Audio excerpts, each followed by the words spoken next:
Thanks for the invite along. Pleasure to be here and tell you a bit about our story. I'm feeling the weight of responsibility being this evening's opening talk, and I'll anxiously wait for the countdown for my slides to start.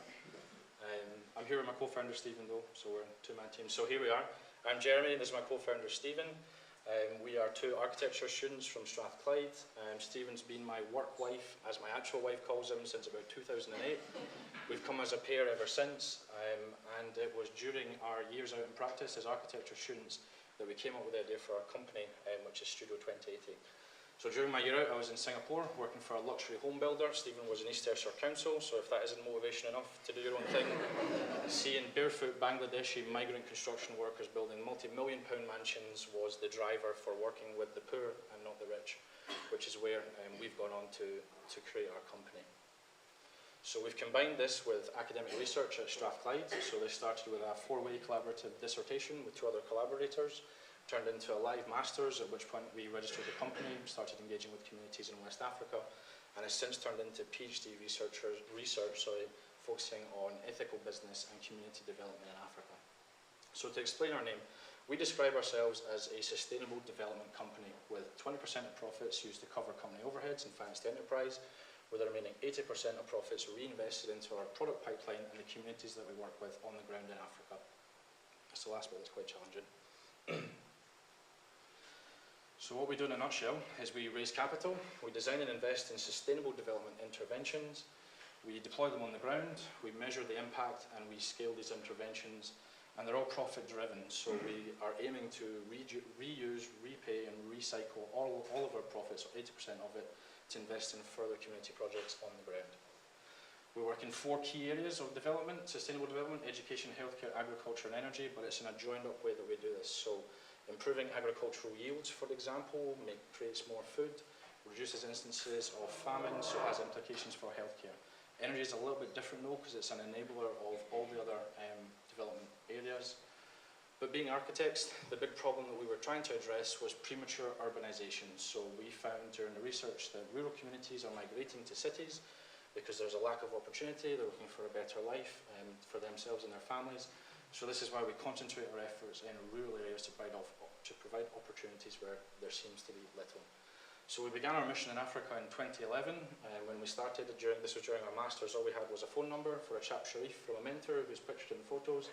It's kind of high risk because up until about halfway through the 5th year we didn't have any design projects, so we were trying to explain to our tutors what we were up to. But Sharif negotiated us a homestay with a village chief in a village, so there was no running water, no electricity. But over 2 weeks living with our villagers, we engaged with 12 villages, roughly 2,300 villagers, spoke to 4 schools, which was hugely insightful, really valuable experience. We drank the tea, ate the food, I drank the raw milk, which was really tough. Steve and I got seriously ill during that. But a key objective during the trip was to run our My Favourite Place children's photography workshop. So the workshop was designed to ask 10 key questions that kids would answer with a photograph. So these range from, this is my favourite place, this is my family, this is what I like to eat, to this is something I find challenging and this is something I'd like to improve. The results we got were fantastic. We came back with a good couple of thousand photos taken through the eyes of the children, future generations. And being 4 white guys in a reasonably conservative Muslim country, it gave us a really intimate insight into daily life of the household that we otherwise simply would not have got. So this then formed all the justification for the design projects that we created over the following 6 months of the Masters. So after 2 weeks living in context, we came up with roughly 24 enterprising initiatives that we thought could start to tackle some of these problems. But now, having since spent 112 days always living with our villagers on the go, we've whittled this down to 4, 2 of which we're currently pursuing, and the first of which I'll talk about is micro-drip.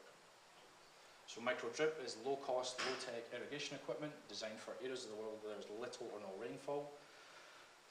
Water is dripped directly into plant root systems, so it's a much more efficient use of water. Up to 80% less water is used in this method of irrigation, and it allows for year-round cultivation of high-value cash crops rather than a dependency on a seasonal rainfall. So we're currently looking to pilot this next summer with 14 villages. We've currently got 376 farmers signed up to take part, which equates to 508 kits being pre-ordered. We'll be microfinancing 3 different kit sizes to our farmers that are taking part, and we've got an on-the-ground microfinance partner that's helping us make that happen.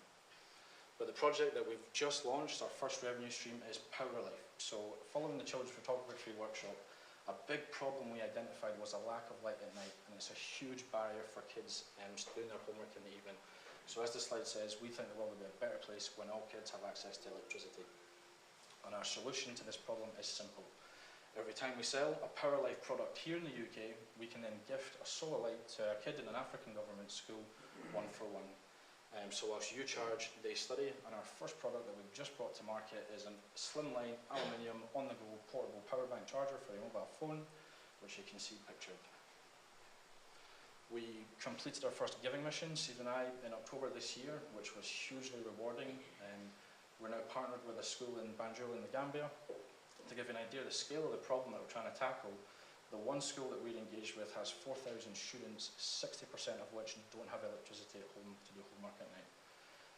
Our teachers are currently measuring the impact that this will have for kids, and they have repeatedly told us that there is a significant difference in academic attainment of those that have electricity compared to those that don't. And the school is monthly testing, so we're hoping that in a couple of months, a few months, we'll really see the impact that giving lights to kids at night is going to have on life opportunities down the line.